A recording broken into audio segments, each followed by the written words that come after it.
Yo, what's good, fellas? We're back. Today, I want to go over a little bit of the progress I've been making with my AI automation business.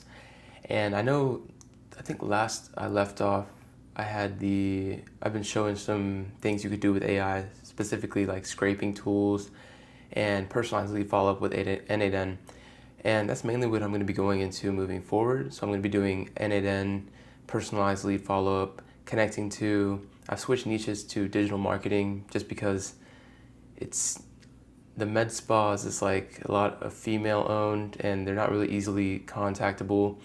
They're running Facebook ads on Meta Library, but apart from that, they're all in Facebook groups and stuff. I'd really rather just target LinkedIn, which is where all digital media agencies are and they're typically active. So I can be able to build my own list for the instantly sending.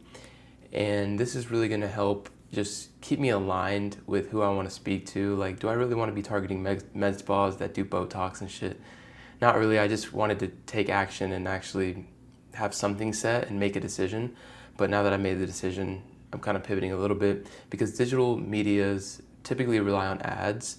So they're going to have a lot of inbound. They're paying for the leads. It's going to be a lot more worth it for them to justify. So are med spas, which is why it does work. But I would just prefer working with these companies just because I know what it's like to run an agency a little bit behind the scenes, so I can speak to them more clearly. They're easier to target and stuff like that. Right now, all of my emails and domains are set up. They are warming in instantly. The sad part is that it takes around 2 weeks for this to actually get to where I can start sending pure cold emails instead of the network of warm-ups that they have going on.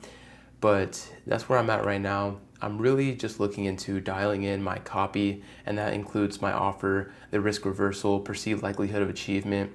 I kind of want to use the Alex Hormozi money models for like a free offer. He had the Lost Chapters, which goes over this a little bit, that he just released. And the free offer is so powerful, like the examples that he's been giving. I really want to tap into that. So while this 2 weeks is coming through and while I'm just waiting for these emails to warm up, I might add more domains, but it is getting a bit costly. Like right now I'm at around 100 and costly. I'm not even going to say that. But just for the domains, it's like each domain is like $10. But it's no biggie. You got to spend money to make money. But yeah, I'm really going to try to see what free offer I can whip up. And during this time, focus on that. Focus on how I'm going to be building these lists that don't just purely rely on Apollo for lead scraping. And along with that, I'm going to really dial in my deliverable, so the product, and go from there. So I want to work on the product. I'm going to work on the copy that goes with the offer and the lead magnet attraction offer. That's where I'm thinking right now, but we'll see where it goes. I just wanted to take a step back and document and kind of come back to YouTube, stuff like that. If you like this one, you'll like this one too. Thank you guys so much. If you're here at the end and you still haven't liked the video, please do that right now. It helps out with the channel, and I'll see you in the next one. Peace.